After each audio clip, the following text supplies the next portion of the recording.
Hi guys! Welcome back to my brand new vlog. And I'm currently eating. And dahil galing lang ako sa trabaho and ito ang aking ulam ngayon. Ginisang repolyo na may karne, tapos may sibuyas, then with pepper, tsaka rice. And also, nag-edit ako ngayon. Kaso nga lang, ang problema, wait lang, i-full screen ko para makita nyo. Ayan. Hindi nakikita sa camera, pero in person, pag nakita nyo, pixelated siya.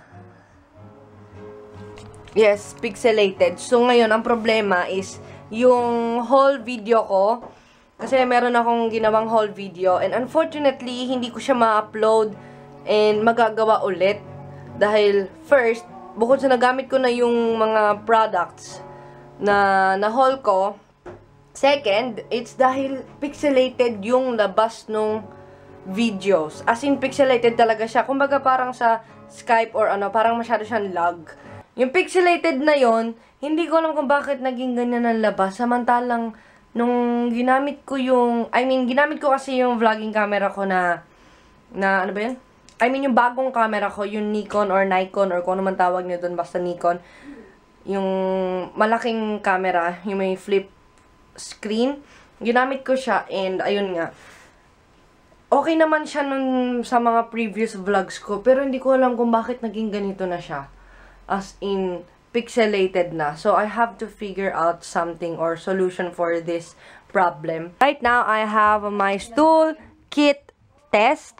And dahil lumipat na ako sa may Obento, nag-change, na ako, work. Yes, bagong work ko is sa Obento na. Dahil dati sa may Glass Factory, ngayon sa Obento na siya. And, kailangan ko itong ipasa pagkapasa ko ulit. Dahil bukas, Yasumi ko, or day off. Kaka-upload ko lang ng isang video, which is, yung title niya is Mga Walang Pera. And, hindi ko alam kung bakit, pero may nag-comment sa inyo na 6 minutes and 9 seconds. Tapos, hanggang dulo or hanggang huli is nawala pala. As in, color green na pala yung video. Hindi ko alam kung ano po nangyari. So, I decided to delete it. And, papalitan ko na siguro ng iba pang vlog. Or brand new vlog. And, hindi ko talaga alam kung bakit nagkaganon yung video ko. First time ko lang ma-encounter yung ganon. Actually, hindi first time. Pero, first time ko na-encounter yung color green mula 6 minutes all the way till the end. Nakakainis lang kasi ang ganda nung part dun sa may bandang sa may bandang huli kasi pinakita ko yung Sakae Tower. Kumbaga sa Tokyo, may Tokyo Tower, tas may isa pang tower dun sa Tokyo, which is yung bago pa lang, yung Sky something. Dun naman sa Sakae, pinakita ko yung Sakae Tower. And dun yung palang malalaman kung bakit title nun is Mga Walang Pera. About sa pag-gain ko ng weight, yes, nag-gain po ako ng weight, tumaba ako. Dahil nagpataba po talaga ako, dahil pansin ko hindi talaga puro dahil. Ilang dahil na yun yung word na yun. Hindi bagay sa akin yung sobrang payat. Dahil na-witness ko na yung sarili ko na sobrang payat. And hindi ko talaga gusto. Kaya ako nagpataba. And dahil nag-undergo ako ng hip surgery before, ngayon, binabawi ko na yung sarili ko sa pagkain. I'm currently watching Two Broke Girls. Yes, season 1, episode 1. Pinapanood ko na siya ngayon.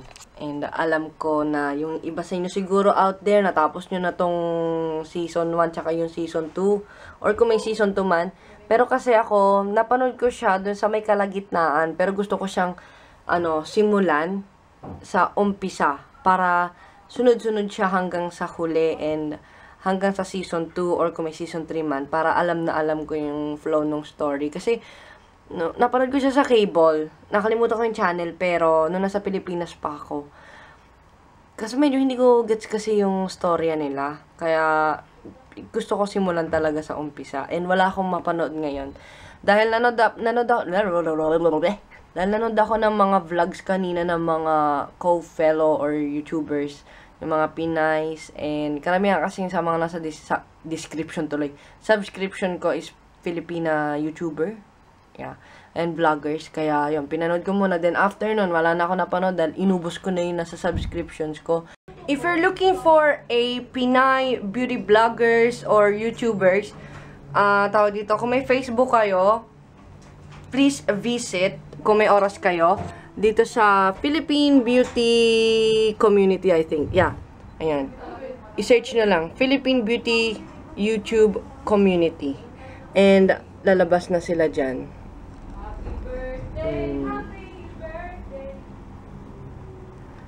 Basta marami yan. Tapos yung isa naman, which is itong YCPH, or yung YouTube, ano ba to? YouTube, ayun. YouTube Community Philippines. Don't hate, just appreciate. And meron din siya mga, tawag dito, mga vloggers, beauty, ayan. Tsaka meron din Philippine Vlogging Community. And I think si ano yata gumawa nito, si Yims. Yeah, I think. Meron din dito, ayan, sila Ann, sila Kuya Kits, tapos yung mga ibang beauty vloggers, ayan, and meet up nila na, unfortunately, hindi ako nakasama. Ang sad, no? Marami din ditong mapapanood. Oh my God, anong ginagawa ni Princess Sarah dito, yung meme? Ay, hindi, si Lavinia pala to. Malamig lang ang panahon, jowa na ang hanap mo. Try mo maglugaw, may itlog din yan. Oh my God, I love it. Ano to? Chito Merienda. Ayan, so may mga, ayan, meron dito list of vlog channels. So kung, ano kayo, kung interested kayo yan, visit lang. Ito si Yims. Ayan, si Yims. Meron din siyang, ano, YouTube channel. Minsan tinatamad din akong mag-open ng YouTube. At least pag sa Facebook page ako naghagilap, isahan na lang. And andun na lahat yung mga beauty vloggers or Filipina vloggers. Kaya, yun na lang yung ginagawa ko. Naisip ko na siguro i-feature ko yung ibang tawag dito, ibang part ng kung ano yung previous vlogs ko na pixelated para alam nyo and yung mga na-haul ko. Unahin natin sa Lush and this is what I got. Cosmetic Clad, yung moisturizer nila. Sabi nung girl dun sa may ano counter, perfect daw to for oily combination skin type gal. So, I decided to purchase it. Then, sa isa pa tuloy. And isa pa, yung Lush, ito naman yung Snow Cake. Ayan. Meron ako actually 2 bars nito. Hindi naman 2 bars. Tama ba? 2 bars. Pinasplit ko lang siya in half kasi medyo malaki siyang ganyan kalaki. And, gustong gusto ko tong Snow Cake dahil bukod sa mabango. Actually, nung una, bothering yung scent niya kasi parang ang scent niya for me is, alam niyo yung Marky or Maki ba yan? Marky na pentel pen na with combination of almond, then marzipan. Yun. Kung alam niyo yung marzipan, yung scent nun, yun. Ang scent nun. Combination ng tatlong yun. Tapos, ano pa ba kinuha ko? Nandun pala yung sa toilet or sa, hindi toilet, pero bathtub, yung Herbalism cleanser. Ipapakita ko sa inyo yung ano, yung loob or itsura ng Herbalism. Ayun yung itsura ng Herbalism. Para siyang wasabi type, tapos mamasa-masa. Ayan. And yung scent niya is, for me, apple cider vinegar. Yun yung unang nag-pop up sa head ko nung inamoy ko to, or naamoy ko siya. Bumili din ako ng King of Skin. Actually, hindi na siya magandang, yung itsura niya. It looks gross na. Ayan, Lush King of Skin. Ilang grams ba to? 75 grams. Ayan, nakalagay. Tapos yung laundry bag na yan, hindi. Laundry basket na yan. Na-feature ko rin yan sa my haul video ko. As well as, itong scarf na binili ko sa may GU. Yung GU is para, I think, hindi ko sure, pero please correct me if I'm wrong sa mga nakakaalam. Sister company yata siya ng Uniqlo. Pero mas mura siya compare sa Uniqlo. And, yan, binili ko din itong vertical growth. Then, itong numbers na yan. I'm not sure kung ano tawag dito. I think jumper. I'm not sure. Please correct me if I'm wrong. Kasi hindi naman ako fashionista type of person. Basta ang alam ko, printed colored sweater. Yun yung nakalagay sa receipt. I also purchased this one, which is from Kosei. Is it Kosei? Or Kose? I think it's Kosei.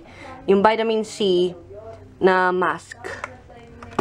Tapos, itong lotion pack cotton. pwede mo siyang i-split in half or ihatid din ilalagay sa face nyo. Lalagyan nyo lang ng toner or essence. I also got this bag as well. And may kasama siyang, asan na ba yun? Bumili din ako ng, yung gray shirt, tsaka ng black shirt. Actually, nasa labahan yata. Pero yung t-shirt lang din siya, na v-neck, tapos yung binili ko rin yung sa GU. I'm not sure, pero nag-post din ako ng photo ko sa Facebook and meron ako doon pinakitang sombrero, or actually suot ko siya. Binili ko rin yun sa GU, kaso inarbon ng kapatid ko dahil malamig nga and kailangan niya mag-sombrero, kaya I let him use it, or arbor. Tapos, ano pa ba? Iniisip ko ano pa yung mga binili ko. And alam ko may binili pa akong isa, which is yung salamin. Hindi siya Ray-Ban. Binili ko lang siya sa 300 shop, which is yung Ilusi 300 sa may Jascor Aeon Mall. Hindi ko na nakita kung nasaan and tinatamad ako maghagilap. Pero ano siya, meron din tong kasama na maliit na pouch. Kasi yung binili kong 300 yen na salamin is wala siyang pouch na kasama, kaya pinurchase ko din yun dahil yun yung purpose. Para may lalagyanan yung salamin ko. Nasuot ko rin yun sa picture ko doon sa Facebook na kasama ang sombrero. I also got this one, which is yung USB type na fan. And small but terrible siya dahil ang lakas ng ano niya, ng hangin. Tinatapad ko siya dito para pag hindi siya masyadong ma-overheat yung laptop. Dahil pinaayos ko tong laptop and naging Japanese na siya tuloy. Naging Japanese na yung kanyang OS ba tawag doon? Basta yun. Tas ang mahal-mahal ipaayos talaga. Kaso syempre no choice din ako dahil I'm comfortable with my laptop na rin kasi, and dito naman sa Japan kasi pag once na naayos, maayos at maayos talaga. Nakita ko tong Doritos. Yes, this is my favorite chichirya. Masarap to, promise. Nakaka-addict.